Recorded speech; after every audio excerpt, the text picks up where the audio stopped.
Bonjour et bienvenue dans Small Talk, l'émission où on discute avec des gens intéressants. Nous recevrons dans chaque émission 2 personnes différentes qui nous parleront de leurs envies, leurs passions et leurs projets.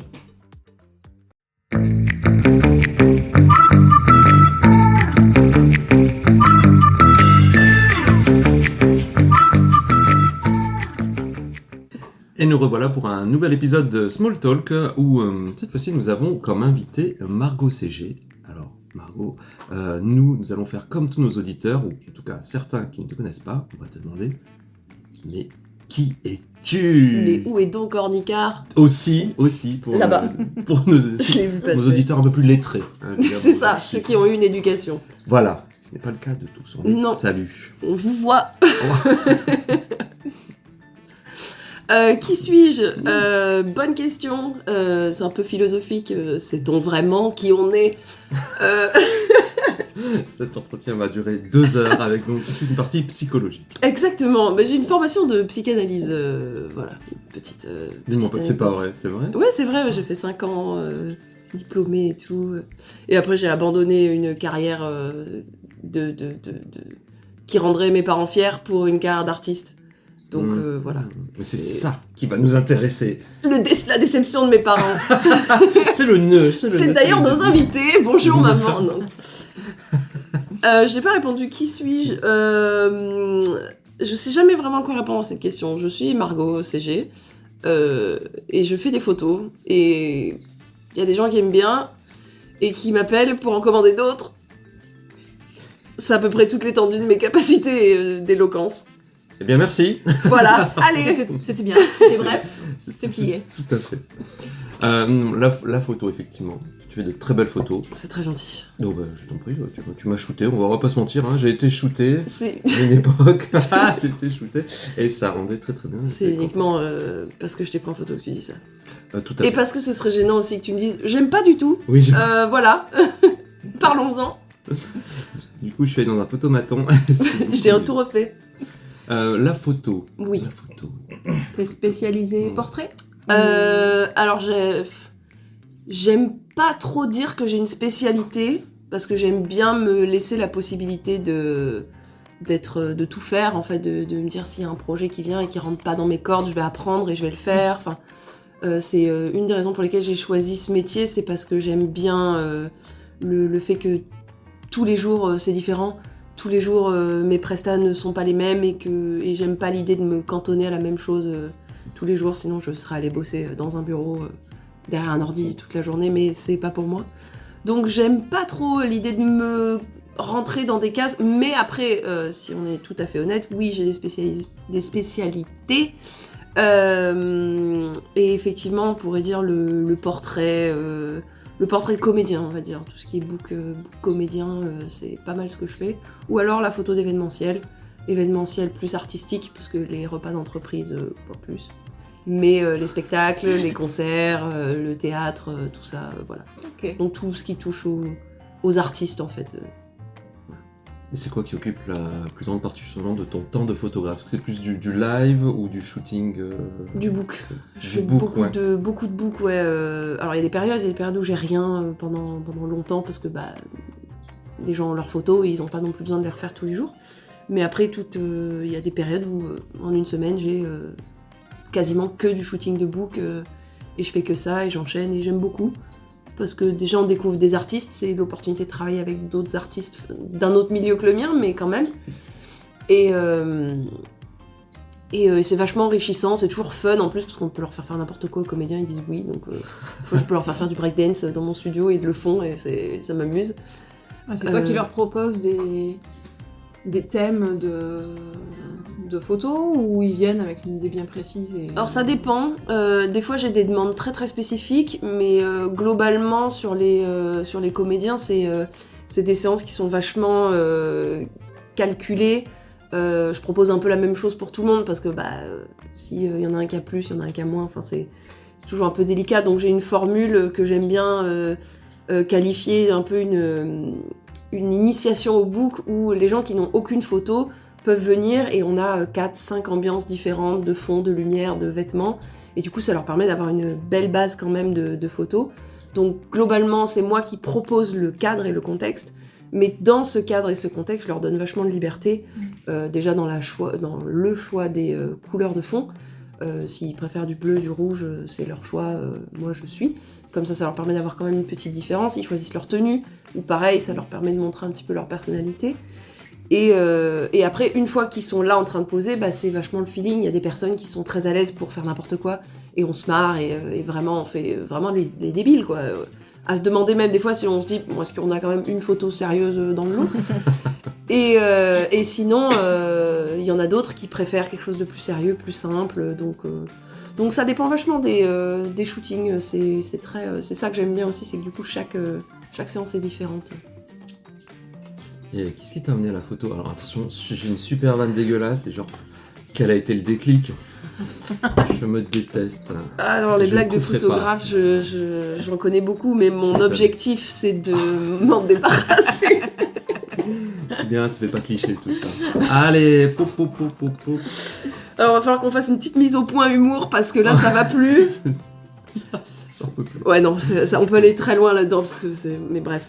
Je prends une gorgée au mauvais moment. Qu'est-ce qui m'a amené à la photo? Depuis toute petite, vraiment, j'ai un... Faut pas que je monte trop dans les aigus, sinon ma voix, elle disparaît. Ah oui. Depuis toute petite, j'ai toujours eu une espèce de fascination et de passion pour les souvenirs visuels. Tout ce qui est photos, vidéos, trucs comme ça. Et j'étais fascinée par les albums photos. Pour dire, le film que j'ai le plus vu dans ma vie, c'est le film de mariage de mes parents. Ce qui est très narcissique, parce que du coup, j'y suis dedans. Mais je connais tous les personnages, et au moins, j'étais née. Et voilà, et du coup, j'ai toujours eu cette espèce de fascination pour le souvenir, pour l'archivage, pour vraiment... l'idée d'immortaliser un moment, un instant, et ça s'est traduit que je m'amusais avec les appareils photo de mes parents. Quand j'étais ado, j'ai eu droit à mon petit compact, les petits appareils photo de poche là, tout pourris qu'on avait quand on était ado. J'ai eu droit à ça, j'avais des jetables, et je m'amusais avec, et puis... je voulais être reporter photo, je savais pas du tout ce que ça voulait dire, mais je voulais être ça. Quoi. Ouais, grave, je me disais, c'est des gens qui vont genre à la guerre, et ils font des photos de la guerre. Bon, aujourd'hui, on me dit d'aller à la guerre, je dis allez tous vous faire foutre. Mais je vais à la gare déjà. Je vais à la gare, sans me perdre, ce serait bien. Mais du coup, ouais, j'avais cette espèce d'envie, de rêve que je comprenais pas trop pourquoi. Mais on m'a dit, c'est pas un métier, trouve-toi un vrai truc et tout. Donc je l'ai un petit peu mis de côté, mais je continuais à m'amuser à faire des petits shootings avec mes copines au collège. Et j'y pensais pas trop, juste j'avais 2-3 logiciels de retouche, genre photofiltre, où il y avait PicMonkey, il y avait Picasa, vraiment des trucs. Mais Picasa, alors, ouais, voilà, des trucs avec des filtres bien cancérigènes là, qui piquent les yeux. Et j'avais ça, et j'avais un petit appareil photo que mes parents m'avaient offert, et je jouais avec, et je faisais mes petits shootings, je prenais en photo mon chat, mes copines, les arbres dehors. Et puis petit à petit, c'est toujours resté, c'est toujours quelque chose que j'ai fait, j'ai toujours eu ce goût pour la photo. Et c'est le jour où j'ai rencontré Grégoire ici présent, que lui il m'a dit, je lui ai dit tu fais quoi dans la vie? Il m'a dit je suis photographe professionnel. Je lui ai dit comment ça, photographe professionnel, tu veux dire que c'est un vrai métier? Ça existe, ouais. Et il m'a dit bah oui, c'est un vrai métier, c'est le mien. Et j'ai dit apprends-moi, et il a accepté, et du coup il m'a formée au métier, et derrière je me suis lancée quasiment instantanément, et ça a décollé tout de suite, parce que pour le coup je ne m'étais pas rendu compte, mais de ma passion que j'avais depuis toujours, j'avais quand même travaillé un œil, j'avais quand même travaillé une créativité qui techniquement était absolument dégueulasse, mais il y avait quand même une volonté et une forme de créativité, d'imagination qui fait que quand j'ai eu les bases techniques, au final ça allait assez vite derrière. Et c'est quoi les photos dont t'es le plus fier? Mes selfies, le matin au réveil, non, pas vrai. Déjà t'es la plus fière, pourquoi je sais pas parler? t'es le plus fier? Alors, c'est vraiment Alors, pas moi qui vais Marco, te jeter la pierre. Le Pierre. Le Pierre. Pierre Quinte. Aïe. Mais On le salue. on le salue, salut Pierre. Non, là où les photos dont je suis le plus fière, c'est assez particulier parce que ça évolue du coup, vu que des photos j'en fais tout le temps. Et il y a des photos dont je vais être très très fière techniquement, où je me dis mais là ma technique elle était irréprochable, vraiment l'image est ressortie exactement comme j'avais anticipé. Et il y a d'autres photos qui vont être techniquement un peu moins qualitatives, mais qui par contre je vais en être fière parce que vraiment elles sortent de mes tripes, et c'est des photos où j'ai vraiment mis toute mon âme d'artiste et même d'humaine, et qui m'ont demandé une forme de courage émotionnel. Donc c'est un peu c'est comme choisir un enfant préféré. On peut pas, enfin j'ose espérer, s'il vous plaît papa maman dites-moi que vous n'avez pas un préféré, mais voilà c'est vraiment c'est compliqué d'en mettre une au-dessus des autres. Après il y en a plein où j'ai fait ma série qui a eu le plus de succès, que j'ai exposé plusieurs fois avec la modèle Luxe Scandale, où c'est du nu, elle est dans la cendre, les photos sont en noir et blanc, très sombres.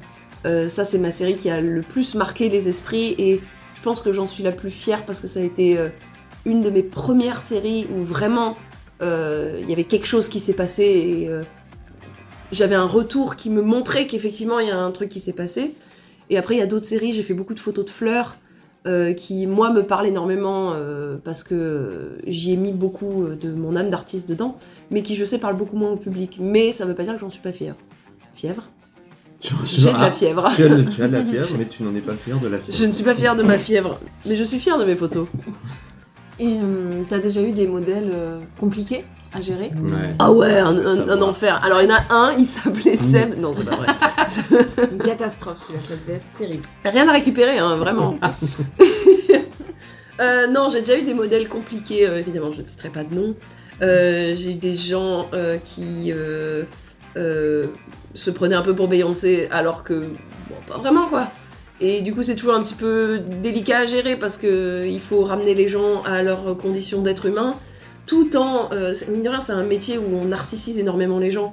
On les met en valeur, ouais. On les met au centre, Oui, on leur le demande but d'avoir une attitude shooting. qu'ils n'ont pas dans la vraie vie, c'est-à-dire vraiment de quand on est dans le studio avec toutes les lumières sur soi, on peut pas être discret, caché, délicat. Non, c'est le moment où il faut justement se prendre pour une star, se prendre au jeu, vraiment se laisser aller. Et il y a des gens où on sent que cet exercice-là déborde un peu trop sur leur personnalité, sur leur vision d'eux-mêmes, et ça peut amener à des petits échanges un peu délicats. Ou alors j'ai eu des clients qui me considéraient plus comme un larbin que comme un artiste. Non, Ouais, je fais c'est ça ça. comme ça, et puis c'est tout. Ouais, ou alors juste ils parlent mal, ou enfin, mais bon, ça après je pense que c'est le propre de tous les gens qui travaillent un peu dans le relationnel client. C'est de voir qu'il y a des gens qui n'ont pas envie d'être courtois. Et ben, qu'est-ce qu'on peut y faire? Ouais. On les prend en photo, Dommage. on leur fait les poches et on leur dit merci, bonne journée. On gonfle un peu les tarifs. Voilà, c'est ça, on dit le leur tarif donne pas, con, allez, 10 € de plus. Ouais. Non, Je l'ai subi. Ouais, non, mais c'est ça, c'est dédommagement. Et donc, non, j'ai eu des modèles un petit peu compliqués. Après, j'ai eu des gens qui se prétendaient modèles, mais qui véritablement ne l'étaient pas trop. Et du coup, bah, on construit des projets en se disant qu'on va avoir quelqu'un de professionnel et de qualifié en face de soi. Et en fait, c'est la merde. Et il n'y a rien à en tirer. Et voilà. Mais bon, après ça, je pense que tous les photographes qui ont un jour fait des collaborations ou des projets comme ça avec des gens qui ne sont pas des mannequins professionnels ou des clients, parce que les clients qui savent pas, c'est normal, hein, ils payent leur shooting, bon, y a pas de souci, j'ai que ça, hein, j'ai que des gens qui n'ont jamais posé. Mais quand c'est de la collaboration artistique, voilà, je pense que tous les photographes ont eu des expériences de « Ah oui, d'accord, t'es modèle, toi Non, mais dans ta chambre, ça compte pas, hein !» Mais voilà, je les embrasse, je les salue, j'aime beaucoup tous les modèles avec qui j'ai travaillé. C'est pas vrai, mais ceux que j'aime bien, ils se reconnaîtront. J'ai fini en prison. Oui, sûrement. Sûrement. Tout à fait. Mais c'est quoi tes envies futures? J'ai envie qu'on se projette un petit peu. Où vas-tu? Plus être malade. D'accord, Numéro très un. bien, super, oui. Voilà. Bon plan. Ça veut dire que c'est à court terme. Ouais. Alors, peut-être court, 5 semaines, ça commence à faire. Ouais. Hein, mais Alors le moyen terme. en moyen terme, alors une fois que je serai plus malade, j'aimerais bien exposer un petit peu plus. Après, c'est compliqué de rentrer dans la sphère des galeries et tout ça, donc c'est vrai que puis j'ai pas non plus le temps de faire autant de démarchage que j'aimerais. Mais ouais, l'un de mes objectifs, c'est plus d'expos. Gagner des concours. J'aimerais bien, je participe à pas mal de concours à l'international. Et j'ai eu pas mal de petites reconnaissances, de mentions d'honneur par-ci par-là, mais j'ai jamais eu de podium, donc un de mes objectifs, ce serait de finir sur... Un de mes objectifs, faut que j'arrête. Un de mes objectifs, c'est en 70 mm. L'un de mes objectifs, ce serait de gagner des concours. Et l'un de mes objectifs les plus long terme, vraiment le truc que j'aimerais le plus faire, ce serait des livres d'art. J'adorerais l'idée de me retrouver sur la table basse des gens. Pas moi-même, mais mon travail. Ouais, comme ça. Ouais, un recueil de Ouais, tes un livre, photographiques. plusieurs livres photos, j'en ai plein là derrière moi. Je suis fan de livres photos et j'aimerais bien un jour avoir le mien, ou les miens, parce que je vais en faire plusieurs, avec soit différentes thématiques à chaque fois, soit des rétrospectives globales de mon travail. Voilà, après, j'ai plein de petites ambitions de monter en palmarès, en grade au niveau de ma clientèle et atteindre une clientèle un peu plus... pas riche, parce que c'est pas le terme, c'est pas ce que je cherche, mais disons que j'aimerais avoir une clientèle qui se rapproche plus de mes centres d'intérêt, de ma passion, donc plus de clients dans le domaine du spectacle, plus de clients, plus d'artistes en fait, avec qui je pourrais vraiment collaborer et avoir une vision artistique qui soit pas juste de la commande avec un cahier des charges très précis. Et j'aimerais passe sous un tunnel. J'aimerais atteindre une clientèle qui vienne me chercher plus pour mon nom que pour ma fonction. Oui. Voilà, des gens qui viennent plus chercher Margot CG Ouais, que juste.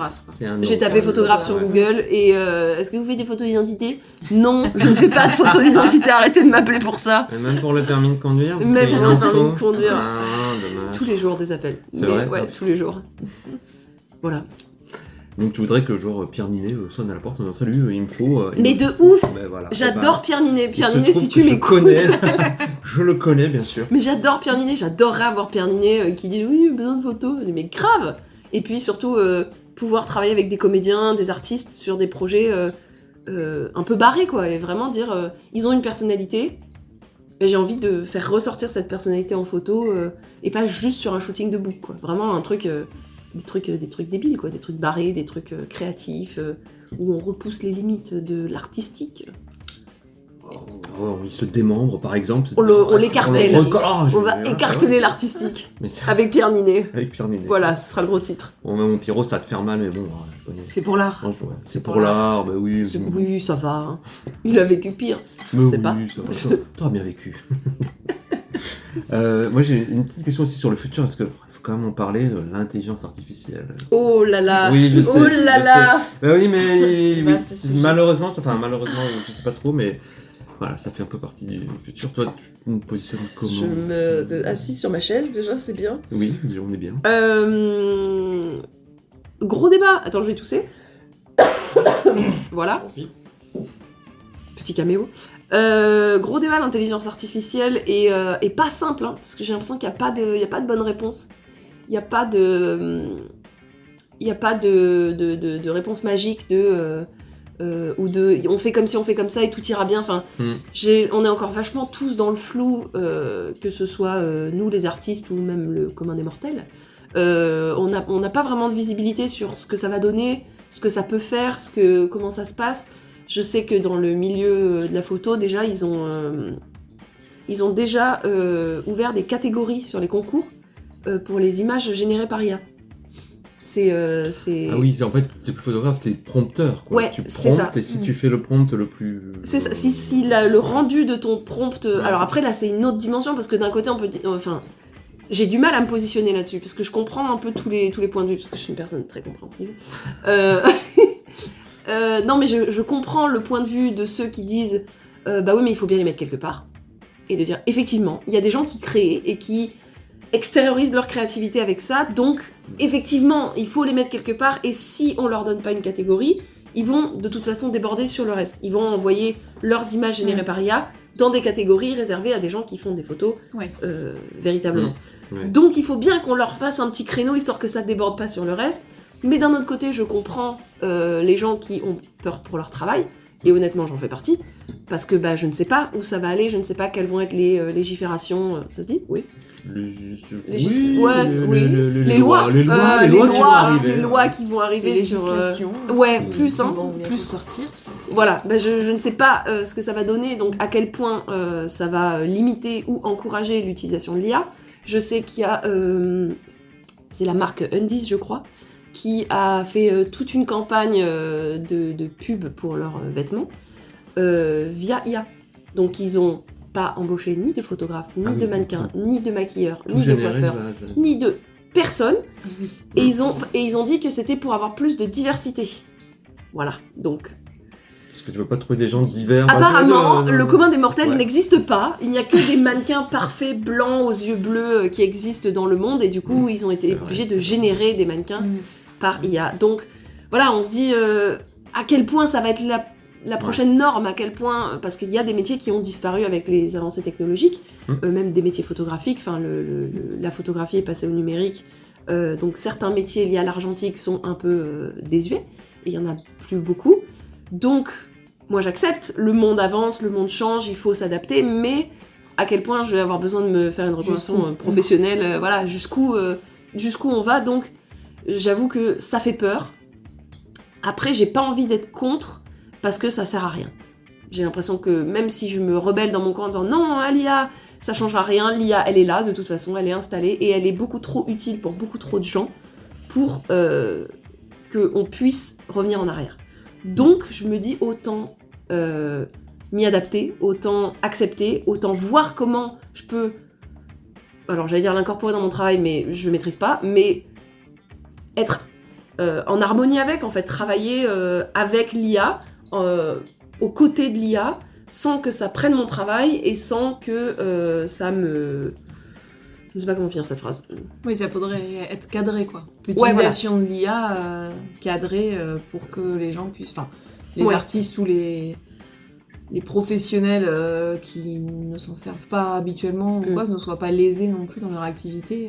Mais je pense que malheureusement, c'est inévitable. Je pense que quand on voit la facilité avec laquelle les outils des logiciels qu'on utilise se développent... Enfin, moi, j'utilise Lightroom et Photoshop, surtout Lightroom. Qui sont des logiciels de retouche, de travail d'image.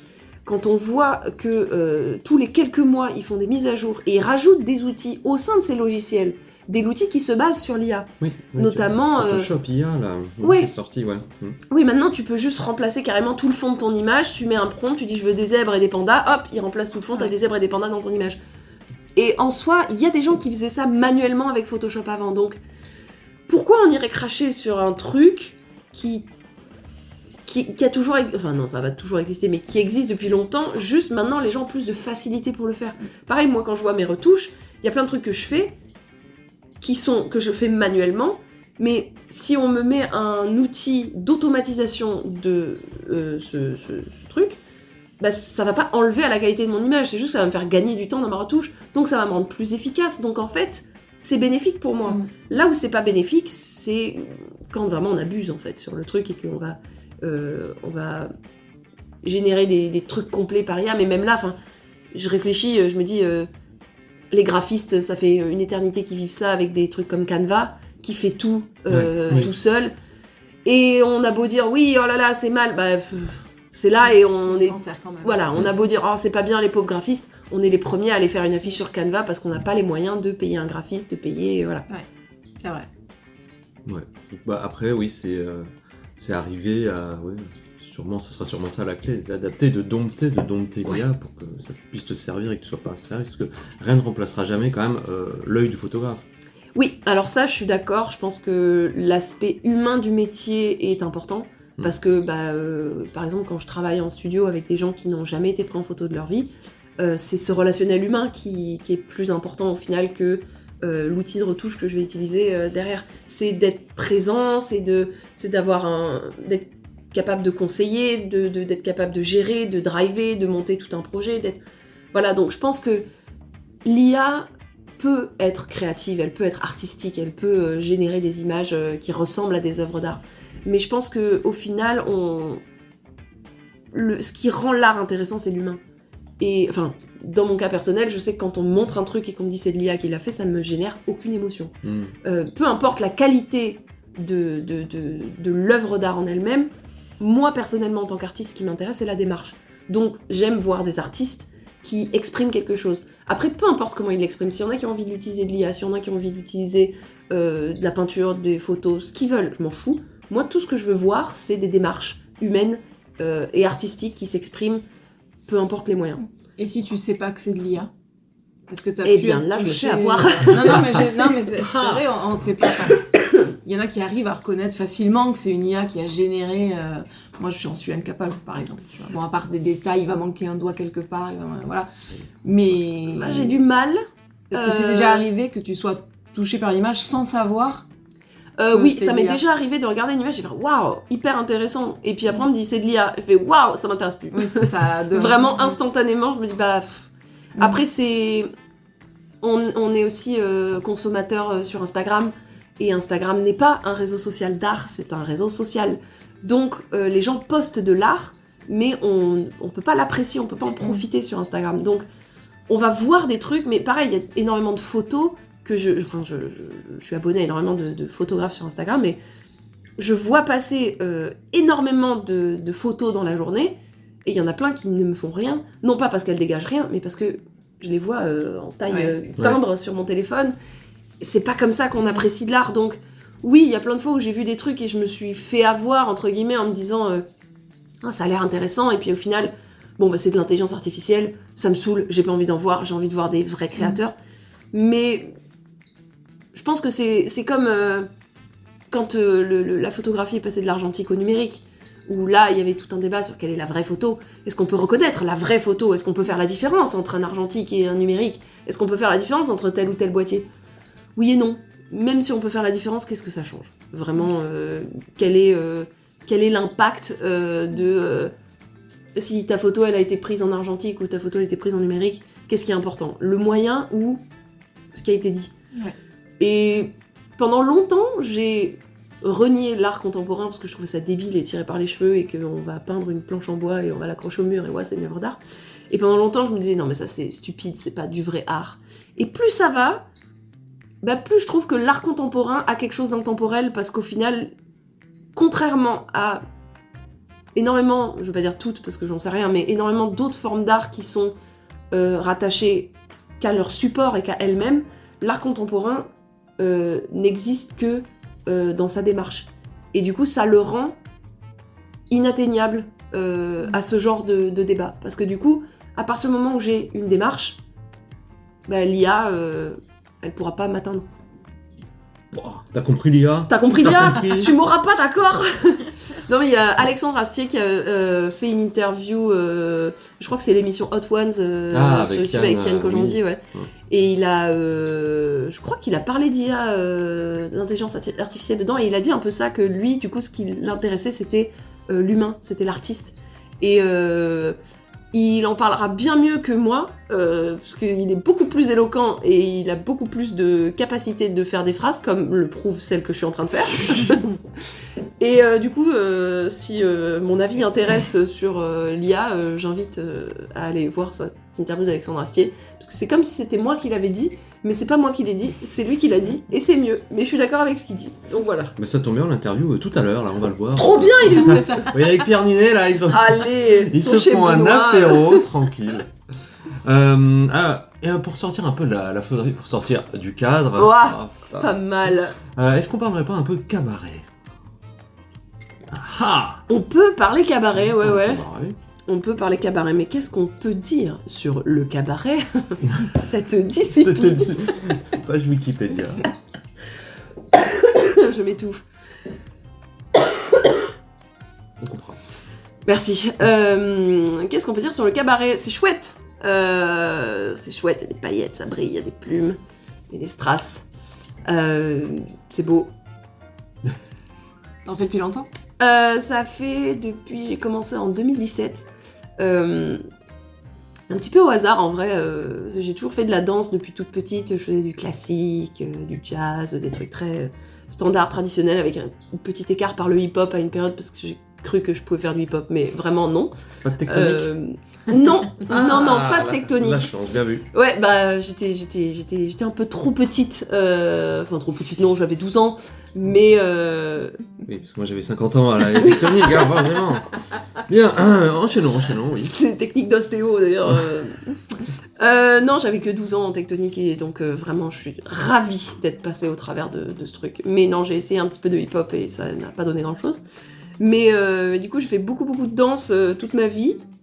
Et j'ai arrêté pendant longtemps pour me consacrer à l'équitation, parce que rien à voir, mais j'avais envie de faire du poney. Donc j'ai fait de l'équitation pendant longtemps. Et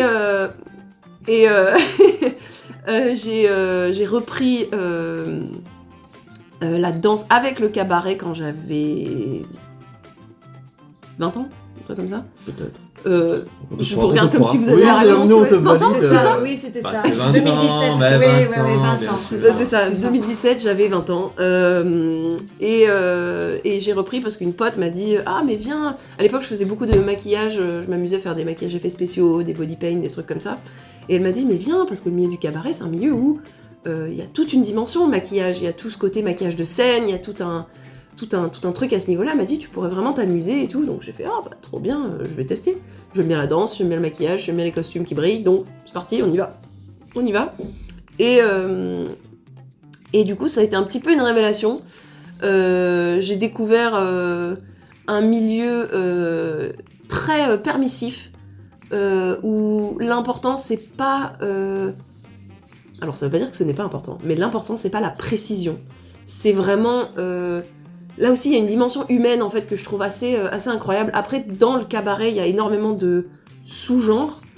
Par exemple, le Crazy Horse, c'est pas la même ambiance que le Moulin Rouge, alors que c'est les deux géants un petit peu du cabaret. Et il y a encore...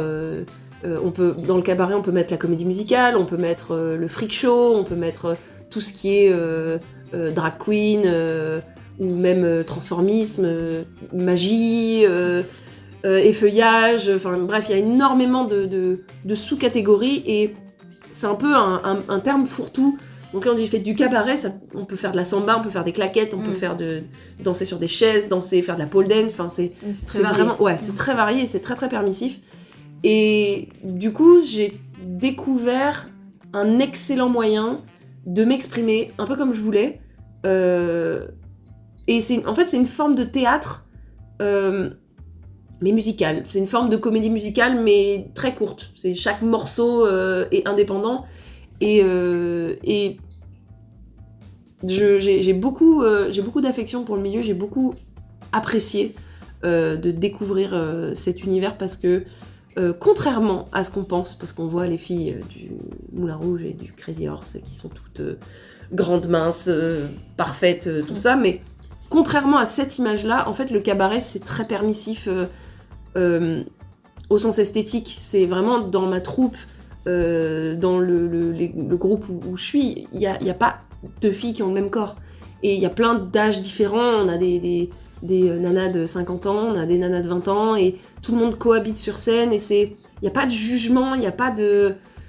Bon, alors il y a de la toxicité, bien sûr, comme partout. Il y a des gens qui ont en tête envie de faire chier le monde, et Oui, bon, ça, oui. voilà, il y en a partout, dans tous les c'est milieux, ça. Que ce soit artistique ou pas, mais globalement, il y a quand même une espèce de consensus pour dire on est juste là pour célébrer la femme, et pour célébrer les femmes, peu importe qui elles sont, peu importe à quoi elles ressemblent, peu importe ce qu'elles veulent faire, comment elles veulent s'exprimer, et du coup, il y en a un peu pour tous les goûts. Il y en a qui veulent justement rester dans la dimension plus sexy du cabaret pour se sentir plus femme, se sentir plus sensuelle. Il y en a d'autres qui aiment faire rire. Il y en a qui se régalent sur des trucs avec des grandes plumes de partout, et c'est tout simple mais c'est super beau. Et il y en a qui au contraire veulent de la danse technique. Enfin voilà, c'est un milieu qui permet, je l'ai dit à peu près 3 fois, mais je vais le redire. C'est le mot, tout à fait. C'est le mot, permissif. C'est l'important. Tout à fait. Eh ben, merci pour tout ça, puisque nous arrivons à la fin notre interview. Très bien. Alors, si on veut faire un book ou voilà, utiliser tes services, ton œil d'humaine, Oui. comment peut-on faire? Alors, on peut me contacter sur les Instagram des internets. @Margot MARGAUX _CGX. Ouais, c'est ça, Margot CGX sur Insta. CGX. Après, j'ai un site internet www.margotcg-photographe.com. Je connais très bien ça se voit. mes trucs. Donc voilà, on peut me contacter directement via mon site internet. Il y a un formulaire de contact. En plus, il y a plein de photos et tout. On peut voir ce que je fais. Ou mon Instagram, ou même ma page Facebook. Mais en vrai, pas fou parce que personne n'y va dessus. Donc Facebook, c'est pour les vieux. Facebook pour les vieux. Non, mais j'ai pas beaucoup d'activités sur ma page Facebook. Donc je suis beaucoup plus active et réactive sur Instagram ou sur mon site. Ou par mail. Évitez le téléphone parce que du coup, des fois je suis en shooting donc je ne peux pas répondre au téléphone. Donc c'est toujours plus simple de laisser un message. Et puis j'aime bien avoir une trace écrite de tout. Ouais, on ne sait jamais dans ce monde. On ne sait jamais, je me méfie des gens. L'enfer, c'est les autres. Exactement. C'était qui ça? Voilà, tout à fait. Qu'êtes-vous? Oh mon dieu, une fois en plus. Il a dit un mot Ouais. juste pour faire le malin. Mais juste voilà, pour finir. Parfait. Eh ben, merci beaucoup. Avec grand plaisir, merci à vous.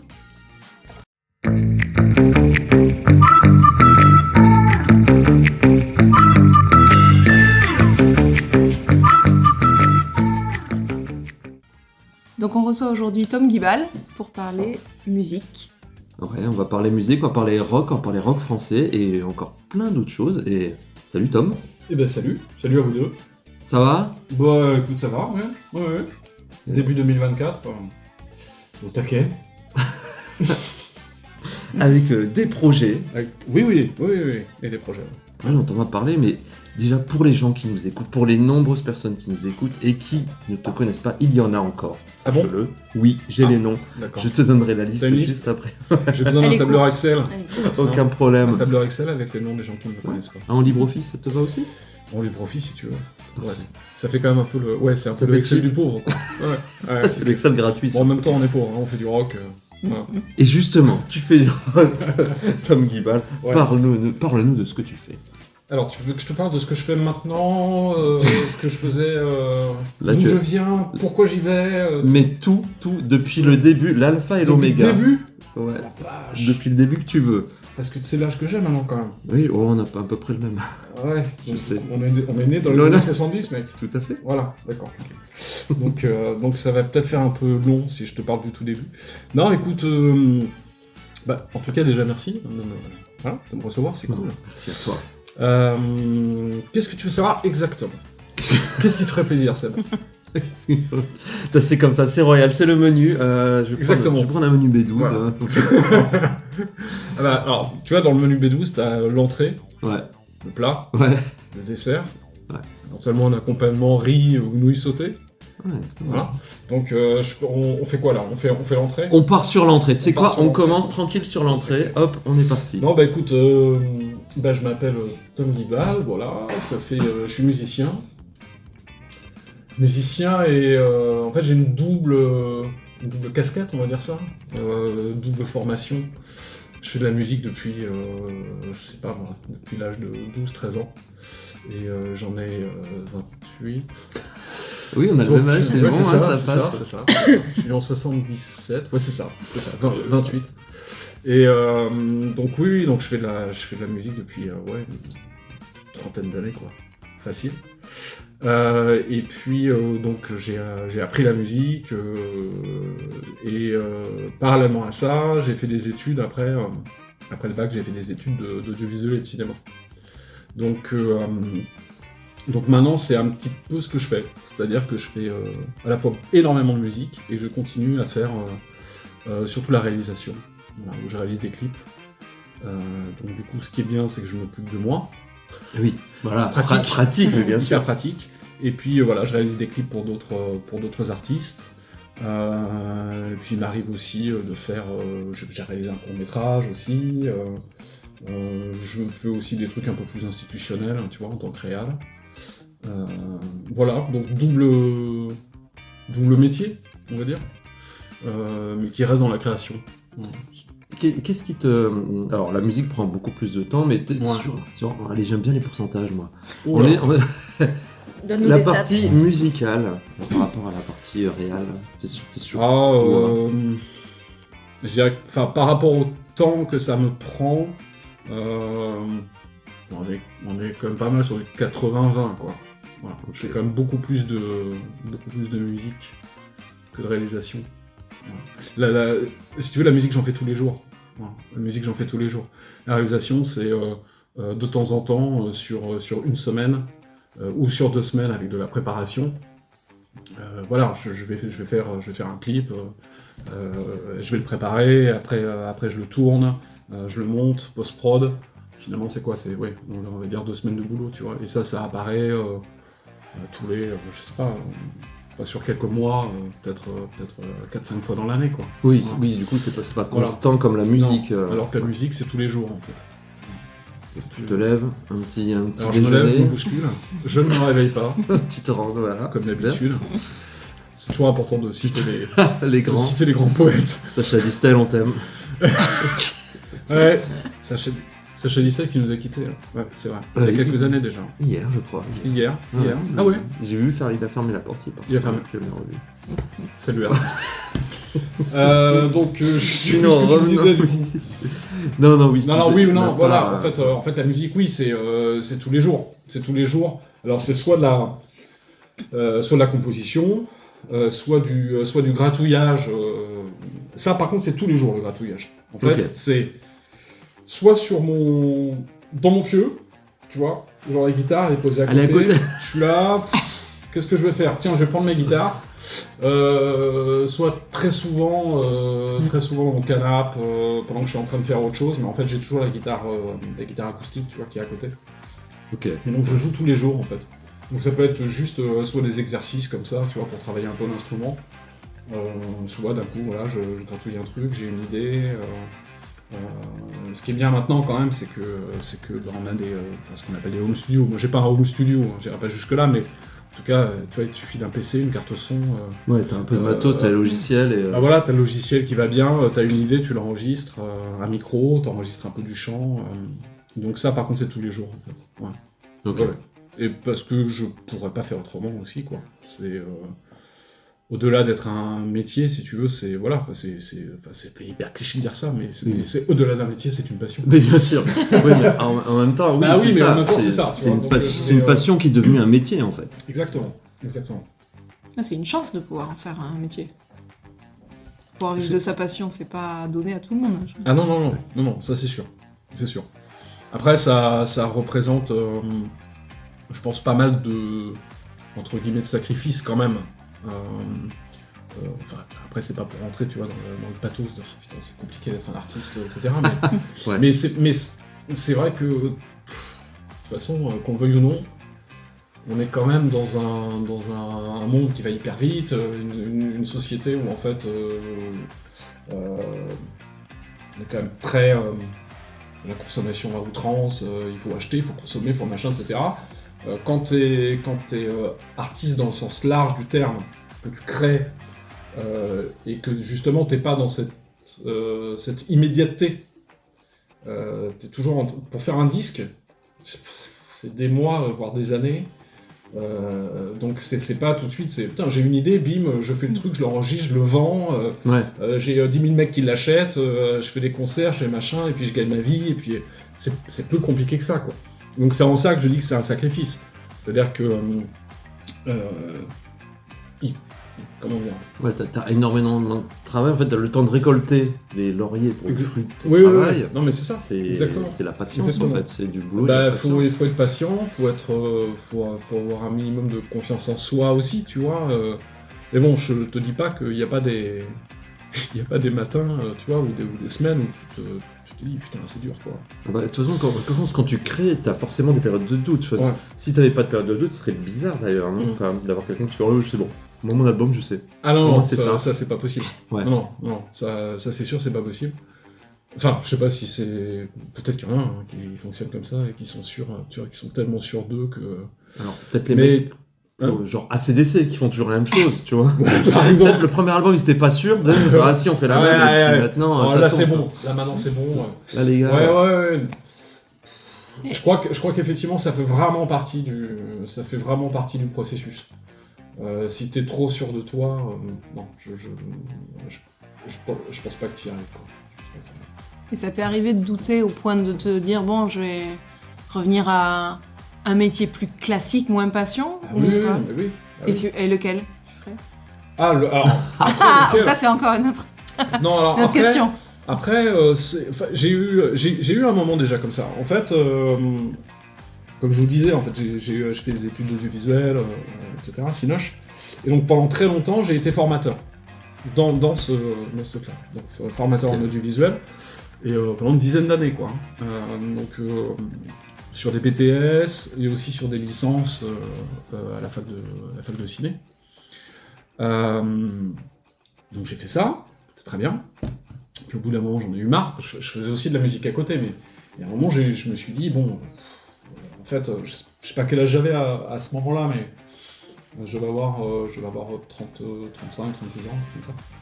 Je me suis dit, oh là là, attention Thomas, si tu continues comme ça, tu vas travailler à 50 balais et en fait, t'auras pas bougé de là où t'es. Ouais. Et t'auras pas fait vraiment tout ce que tu veux faire en termes de création et surtout en termes de musique. Donc j'ai arrêté. J'ai fait que de la musique. Et puis ça a pas marché à ce moment-là, quoi. Et au bout d'un an et demi, je crois, il a bien fallu que que je remplisse, tu vois, le frigo. Et donc j'ai rebossé. Et en fait, j'ai bossé pendant 2 ans. Alors après, ce qui est bien, c'est que le fait d'avoir ces connaissances-là, ça m'ouvre quand même des postes possibles. Ouais. Et du coup, en fait, je me suis retrouvé à bosser à la fac, mais en tant que technicien, tu vois, en audiovisuel. Donc voilà, c'était pas non plus, tu vois, on va dire le boulot alimentaire, dans le sens, c'est un truc qui n'a rien à voir avec ce que tu sais faire.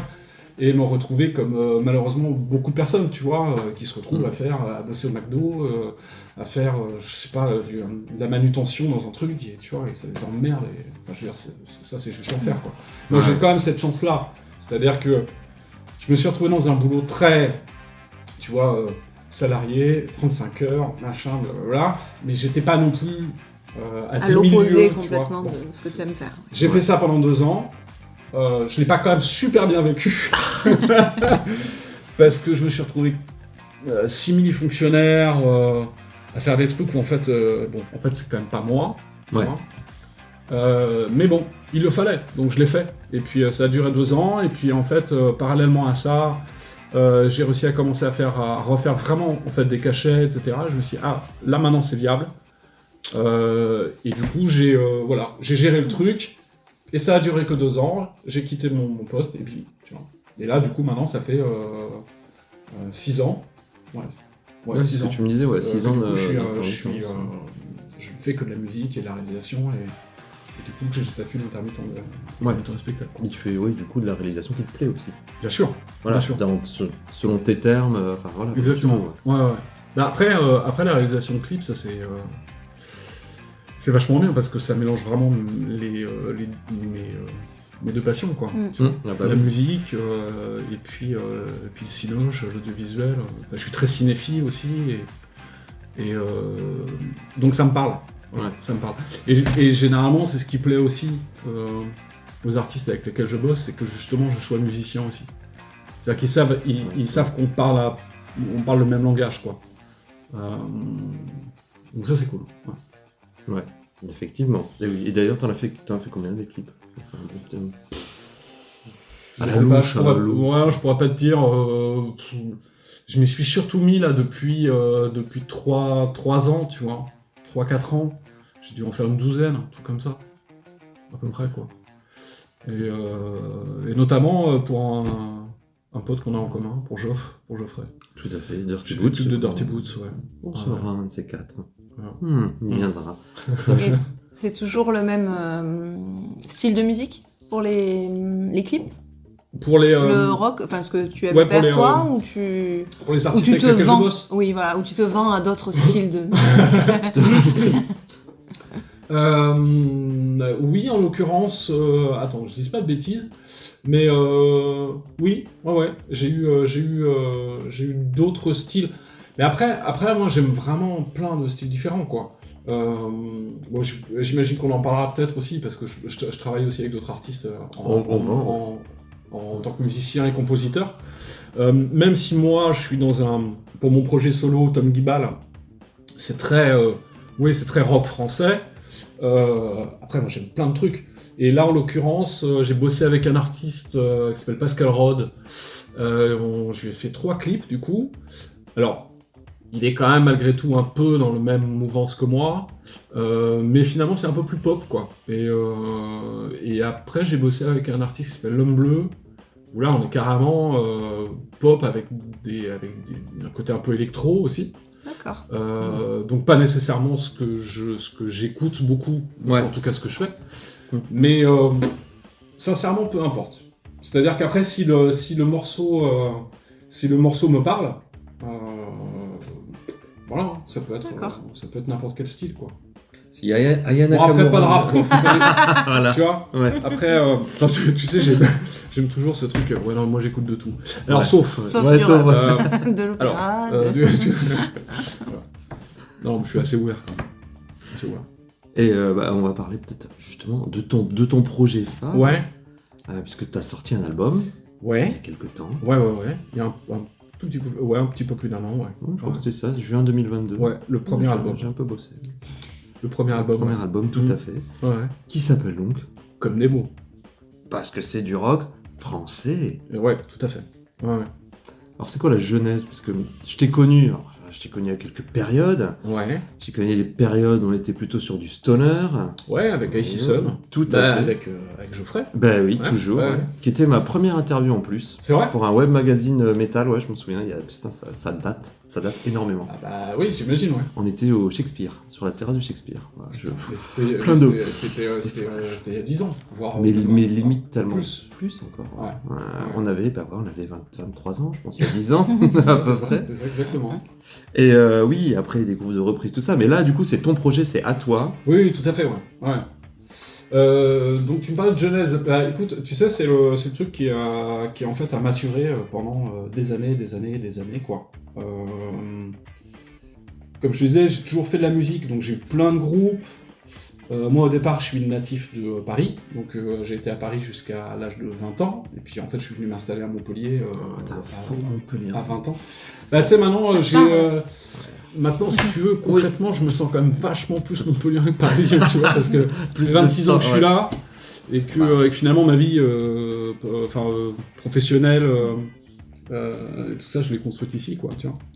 Mais donc si tu veux, j'avais des groupes. Donc par contre, j'ai été au lycée, voilà, à Paris, et tout ça. Donc j'avais les premiers groupes. C'était à Paris, groupes de métal, rock, métal, etc. Après, je suis arrivé ici, j'ai encore eu des groupes. Effectivement, il y a un moment, je suis rentré dans Icy Sun en tant que bassiste. Et puis après, j'ai été pendant très longtemps dans un groupe de reprise qui s'appelle les Barbiche Tourneurs, donc 10 ans. Et puis parallèlement à ça, moi je continuais en fait, voilà, je faisais mes chansons dans mon coin et tout. Et puis il y a eu un déclic à un moment, j'ai 2-3 potes qui m'ont dit, je leur faisais écouter comme ça, tu vois, et qui m'ont dit mais qu'est-ce que t'attends en fait, enfin, pourquoi tu fais pas un peu ton truc? Je dis ouais, je sais pas trop. Je sais pas si ça vaut le coup, etc. Et puis après, il y a eu je pense que c'est les 40 balais, tu vois. Non, mais c'est vrai en plus. Hein. La crise de la quarantaine, c'est Ouais, ça. mais si, en quelque sorte. Un petit peu, tu vois, comme ce que je vous ai dit tout à l'heure, où à un moment, je me suis dit, oulala, putain, ça fait 10 ans que tu fais tel métier, peut-être que si tu continues comme ça, en fait, t'as la tête dans le guidon, tu vas te réveiller, t'auras pas fait tout le reste. Je pense que c'est un peu ça aussi, tu vois, que je me suis dit, quoi. Ouais. Je m'éclatais à faire de la musique en groupe et avec d'autres, mais finalement, je faisais soit de la compo, mais bon, de la compo en anglais, et finalement, j'étais plus instrumentiste quand même dans les... ne serait-ce que dans Icy Sun, tu vois, Ouais. où finalement, j'ai composé très très peu. Et puis, ou alors, je faisais de la reprise, mais c'est vrai que ça me manquait. Et Ouais. puis, bah, en fait, je me suis lancé. Et puis la vie a fait que j'ai rencontré les bonnes personnes au bon moment et qu'on est arrivé à faire ce premier album. Voilà. C'est beau. Et du coup, ça fout un blanc. Ah ouais, mais oui, non. Je voulais Ouais. savoir si elle qui voulait relancer, mais non. Toi. Non, je me demandais, moi, si ça aurait été différent. Enfin, si ta carrière aurait évolué Carrière. différemment. Bah si, ta carrière Si. professionnelle, mais Ouais. depuis le début, hein, Ouais. ça comprend tous tes épisodes. Mhm. Si ça aurait été différent à Paris. Putain, je serais tenté de te dire qu'en fait, on saura jamais, tu vois. Ouais. Le multivers. Non, mais Bah peut-être ouais, il y a c'est ça. les Peut-être- opportunités. Peut-être que j'existe sont- à Paris. Et en fait, tu vois, Mais c'est oui. ça, mais c'est mon côté Marvel. Écoute, je sais pas, en fait. Je sais pas. En termes d'opportunités. Mais je suis pas de sûr. ça, peut-être, Alors après, je suis pas sûr. C'est-à-dire que est-ce que j'aurais fait de la musique Est-ce que j'aurais vraiment fait de la musique? Est-ce que j'aurais fait les mêmes études si j'étais resté à Paris? C'est pas sûr. Il y a plein de choses qui auraient été différentes. Après Paris, il y a quand même aussi un truc, c'est qu'effectivement, oui, il y a les opportunités, etc. Mais il y a aussi au prorata. Enfin, je veux dire, Une quantité c'est de personnes. hallucinant. La en fait, concurrence, ça tu va être vois. folle, ouais. C'est hallucinant. Déjà, en province, quand tu montes ton truc, c'est déjà compliqué de te faire connaître, tu vois, d'essayer de faire venir des gens à tes concerts, etc. Mais j'ose même pas imaginer à Paris, quoi. Venir à Paris tous les soirs, t'as 600 spectacles. Ouais. Soyons clairs, tu vois. Oui, bah oui. Entre le théâtre, le café-théâtre, les gros concerts, les plus petits concerts, Ouais. les tout petits concerts. Enfin, Ouais. donc, oui, tu peux jouer. Mm. C'est-à-dire que je pense que tu as beaucoup plus de possibilités de pouvoir jouer parce qu'il y a une multitude d'endroits. Mais après, pour sortir ton épingle du jeu, Ouais, tout ça, sortir du lot, c'est plus compliqué. je pense que c'est plus compliqué. Et après, sincèrement, peut-être que en fait, j'aurais pas du tout, j'aurais peut-être pas fait ça, quoi. Donc je sais, non, sincèrement, je sais pas. Je sais pas. En tout cas, Et je me dis, de toute façon, maintenant, là, voilà, je suis là. Oui, Et en plus, ça me plaît très bien. Il y a le Et soleil. tout à fait. Ah ouais, non, mais. Ah bah oui, ça. Soleil, l'occitan, bien sûr. hein. Bien sûr. La langue occitane qui me touche tellement. Ouais, nous parlerons peut-être d'un projet. Chut. N'en Bon. dis pas trop. Ouais, n'en dis pas trop. Non, mais du coup, voilà, t'as sorti un album et Ouais. je voulais savoir un petit peu le parcours pour sortir un album. Parce que bah, c'est vrai qu'on est à l'ère aussi du digital et tout, et que Ouais. je pense que c'est pas forcément évident. Ouais, c'est compliqué. C'est compliqué. Là, sortir un album, moi j'ai eu de la chance pour sortir cet album parce que j'ai pu rentrer dans un processus en fait de mécénat culturel. Et en fait, j'ai eu un mécène. Et j'ai eu un mécène qui en fait a mis des billes et qui m'a produit l'album. Et ça, c'est une chance incroyable. Et ça, je le remercierai jamais assez, Gilles. Qui en fait, voilà, a fait ça et j'ai pu avoir toute la structure de production, etc. Tu vois. Donc, ça déjà, c'est très bien. Enfin, je veux dire, tu fais un disque, mais après, effectivement, il faut le distribuer, etc. Ouais. Maintenant, plus personne n'achète de CD. Les seuls CD que tu peux éventuellement vendre, c'est à la fin de tes concerts. Mm. Et encore que, parce que le nombre de personnes qui disent « Ah, mais moi j'ai plus de platine ». J'ai plus de platine. Dans les bagnoles, C'est vrai. dans Il y a toutes plus les nouvelles de- bagnoles, ouais, il n'y a ouais. plus. Donc les mecs te disent « Ah, moi j'écoute Spotify, Deezer, Ouais. machin, etc. » Et donc là, c'est le moment où on va... Je vais m'énerver un peu. Non, je vais Allez, pas vas-y. m'énerver, mais... Ouais, non, parce qu'après, ça peut... Je veux pas non plus passer, tu vois, pour une espèce de vieux con, le gros réac, et tu vois, de c'était mieux avant. Parce que je pense pas que c'était forcément plus facile avant, mais c'est vrai que maintenant, ce système de plateforme, etc., alors, ça ouvre. C'est-à-dire que il y a une plus grande facilité, en fait, tu vois, pour Oui. pouvoir, effectivement, faire écouter ta musique. Mais déjà, t'étais une goutte d'eau avant, et maintenant, t'es encore plus une goutte d'eau, tu vois. Parce Ouais. que ça ne fonctionne qu'avec des algorithmes et des trucs et des machins, tu vois. Et moi, par exemple, mon album, et pourtant, tu vois, on essaie de faire un peu de promo et tout, et il est donc sur toutes les plateformes. Mhm. Et en fait, tu vois, c'est ridicule. Et c'est ridicule surtout dans la manière dont tu es rémunéré, quoi. Oui, bah ça c'est un gros... Donc on en entend parler de plus en plus, et moi je trouve ça d'ailleurs très bien, tu vois, qu'il y ait aussi des artistes, et même des artistes qui sont vraiment reconnus, et qui n'ont pas nécessairement besoin de ça, parce qu'ils tournent beaucoup, parce qu'ils vendent du merchandising, parce que machin, mais qui parlent quand même de ce système-là, tu vois. Et que le système de rémunération des artistes, là, actuellement, tu vois, c'est juste pas possible, quoi. Sur un stream, tu gagnes... une écoute, tu gagnes 0,0004 centimes. Donc, en fait, tu fais le calcul. Voilà. C'est-à-dire que si t'as 1000 écoutes, ce qui est quand même vachement bien. Ouais, 1000 écoutes, tu vois. Ouais. Quelqu'un qui t'écoute 1000... Enfin, t'as 1000 personnes qui te... On peut pas écouter 1000 fois. Mais si t'as 1000 personnes qui t'écoutent une fois, ou une fois, voilà, tu gagnes... 4 euros. Ah, c'est chaud quand même. Voilà. 4 euros Donc, pour une personne. Donc si t'es auteur, compositeur, interprète, que c'est de plus en plus compliqué de jouer en plus, et de faire des concerts, tu vois, et donc de gagner ta vie en faisant des concerts, de gagner ta vie en vendant du merch, etc. Et que t'essayes un peu, voilà, et que finalement tes chansons elles tournent quand même, tu vois, les gens les écoutent, et qu'à l'arrivée, tu gagnes 40 balles avec 10 000 écoutes. 10 000, putain, ouais. Ça fait mal. Tu vois, tu vis comment, quoi. Ah oui, bah donc là, il y a quand même vraiment un souci, quoi. Bah oui. Voilà. Bah oui. Donc je sais pas, pardon, je suis peut-être allé un peu plus loin que ta question, mais, non, mais mais parce que tu me disais, voilà, un album, comment il vit, bah en fait, il vit, c'est compliqué, quoi. C'est sûr, hein, c'est compliqué. Mais en tout cas, il était bien reçu. Ah écoute, ouais, non, j'ai eu de très bons retours. Il y a des fanzines, des radios, plein, hein, qui m'ont fait des super retours. Je suis passé sur plein de radios indépendantes et tout, et non, j'ai vraiment eu des très beaux retours, quoi. Ça fait super plaisir. Hein. Enfin, je veux dire, tu sais, après, ne serait-ce que une personne, tu vois, que tu connais ni d'Ed ni d'Adam, tu vois, et qui te dit j'ai écouté ça, et je trouvais ça vachement bien. Ça fait, enfin, tu vois, au moins tu dis que tu l'as pas fait pour rien, quoi. Ouais. Et que finalement tes chansons, voilà, elles sont peut-être pas si mal que ça, quoi. Non mais c'est vrai. Parce que quand t'écris dans ta chambre, tu vois, qu'après tu fais un peu le truc et tu dis en fait, ce morceau, je me souviens, je l'ai écrit. J'étais pas sûr. J'ai écrit le texte, ça a duré 3 mois avant que je le termine. J'étais pas sûr de faire tel accord et tout. Et puis finalement, 2 ans plus tard, il y a quelqu'un qui écoute la chanson et qui te fait des compliments. Bah voilà. Je l'ai pas fait pour rien. Et ça fait vraiment plaisir, quoi.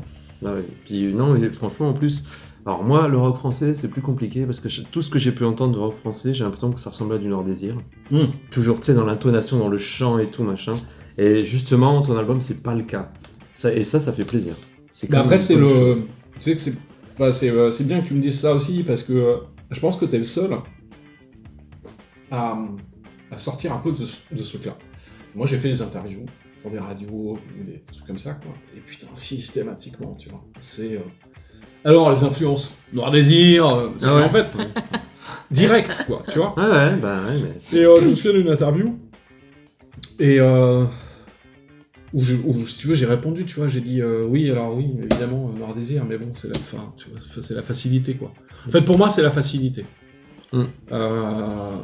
Je suis désolé, mais enfin, je veux dire, en France... Alors attention, hein, je reviens pas sur le fait que j'ai tous les albums de Noir Désir à la maison, que j'ai écouté, que évidemment, ça fait partie des influences, tu vois. Mais j'ai pas... Sincèrement, hein, j'ai pas l'impression qu'à aucun moment dans l'album, ça se ressente. Tu vois, qu'il y a un morceau qui soit vraiment... tu te dises, ah ouais, là, c'est quand même très référencé ou très influencé. Si ce n'est qu'il y a des guitares saturées et un chant en français, quoi. Oui, mais voilà. Tu vois. Mais sauf que des guitares saturées et un chant en français, mais putain, il y en a des centaines de groupes. Ouais, mais je t'avoue que le peu que je te parle à l'époque, les Luc, même les 16 au début, enfin tout ça, là, ça faisait tellement repomper Noir Désir que moi j'en suis resté là. Ben oui. Mais là, effectivement, pour le coup, il y avait ce côté Noir Désir laissait un peu la place, et donc du coup, on y va. Effectivement. Mais finalement, à l'arrivée, ils s'en sont détachés. Je veux dire, quand t'écoutes 16 maintenant, oui, c'est plus rien à voir avec Noir Désir. Ouais. Mais bon, voilà, il y a effectivement ce côté un peu...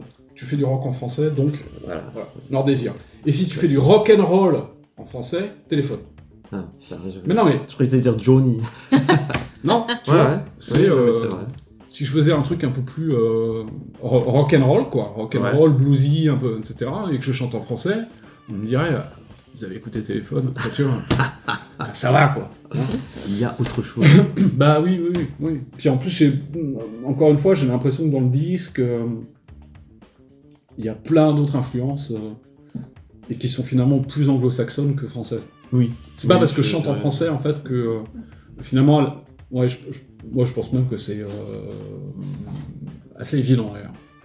Que les influences sont plutôt De l'autre côté de la Manche, anglo-saxonne, voire américaine, Atlantique, que vraiment française, quoi.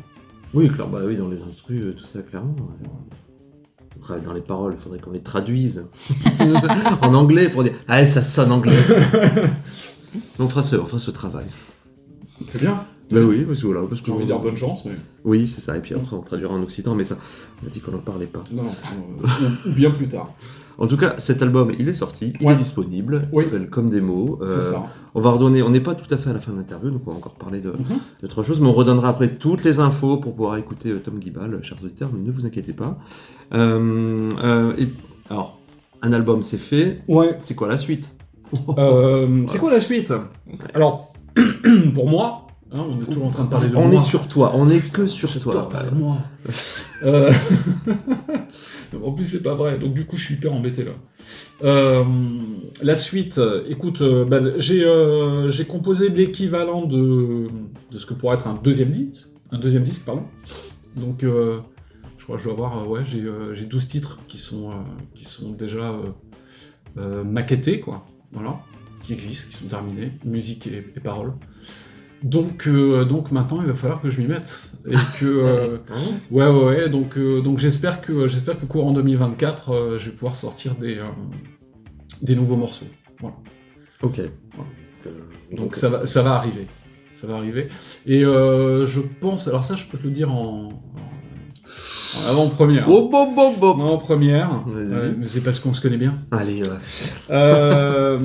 que je vais sortir un inédit.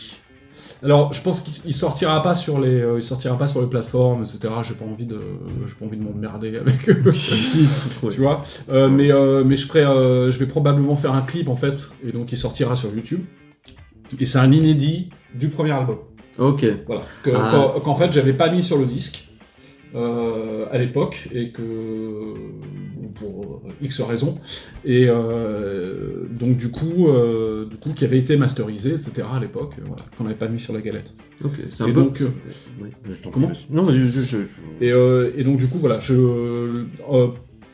tu veux, pour pouvoir attendre le prochain nouveau morceau, je pense que celui-là, voilà, je vais le balancer assez rapidement. Là.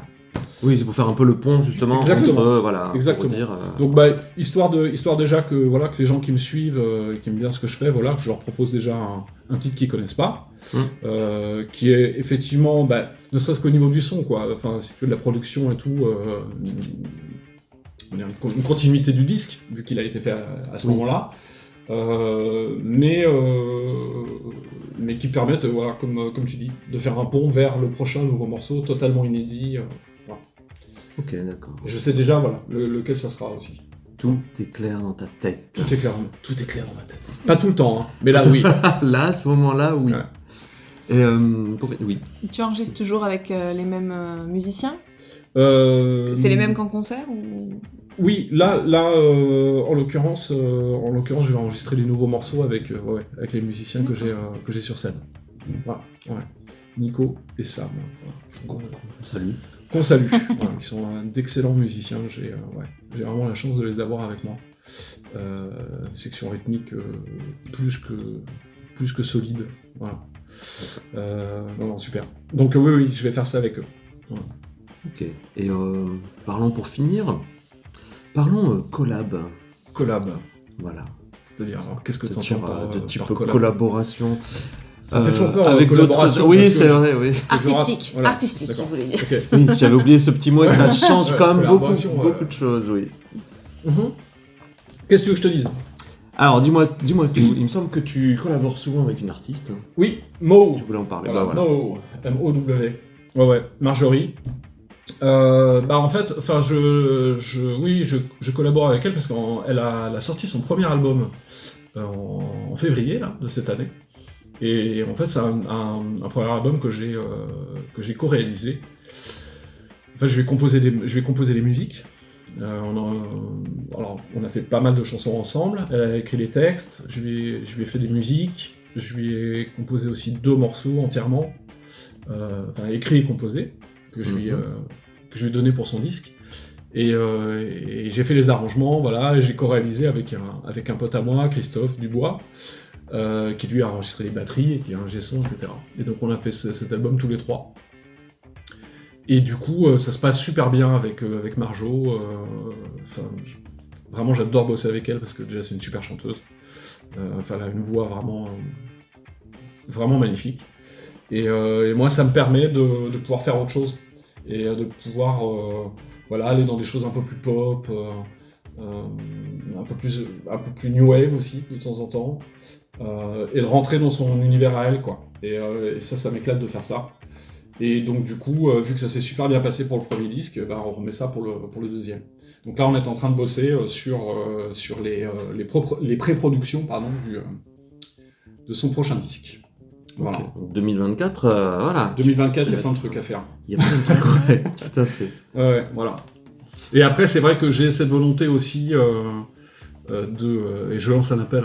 Vas-y. Je peux lancer un appel. Tu peux y aller, vas-y. C'est le moment. Non, j'ai cette volonté aussi de travailler vraiment pour d'autres, en fait. Ça, j'ai toujours aimé beaucoup ça.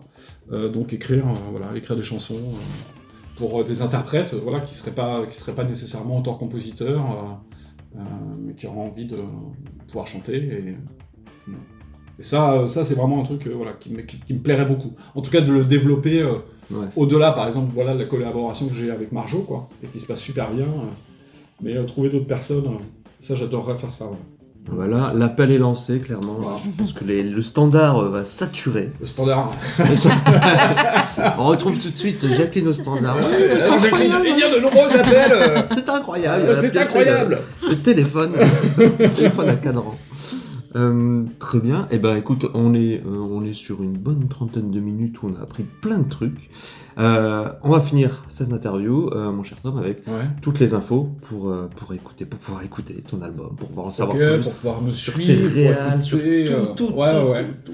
En fait, c'est assez simple, c'est-à-dire que donc moi, c'est Tom Guibal, voilà, donc Tom, T-O-M, Guibal, G-U-I-B-A-L.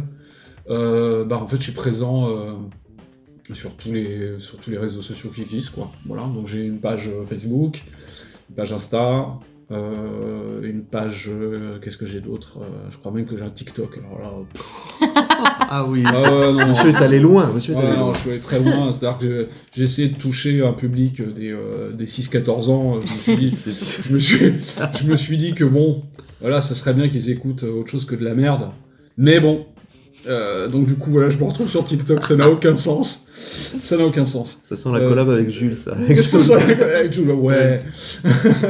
Donc voilà, non, mais essentiellement Instagram, Facebook. Et donc j'ai une page YouTube sur laquelle vous pouvez retrouver tous mes clips. Donc pareil, c'est la page Tom Guibal. Et puis après, je suis sur les plateformes. Donc, on va pas toutes les citer, mais bon, enfin... vous connaissez les Deezer, Spotify, Deezer, machin... Spotify, Apple, je sais pas trop quoi, Amazon Music... Ouais, tout ça, Google Podcast, je sais pas quoi... D'ailleurs, on y est aussi, voilà. Et voilà, très bien. On se retrouve là-bas, on se dit... Voilà, on va pouvoir croiser les playlists. Si vous avez aimé ça, vous allez adorer écouter ça à 0,0004 centimes. Exactement. Précipité. Je manque qu'on puisse acheter un pain au chocolat avec tout ça. C'est ça, exactement. Ok, merci beaucoup Tom. Avec grand plaisir. Merci. On te souhaite plein de bonnes choses pour cette année 2024. Je vous souhaite pareil. Pour ce podcast. C'est ça, et puis peut-être des apparitions radiophoniques. Oh là là. Oui. Sait-on jamais. Sait-on jamais. Merci beaucoup.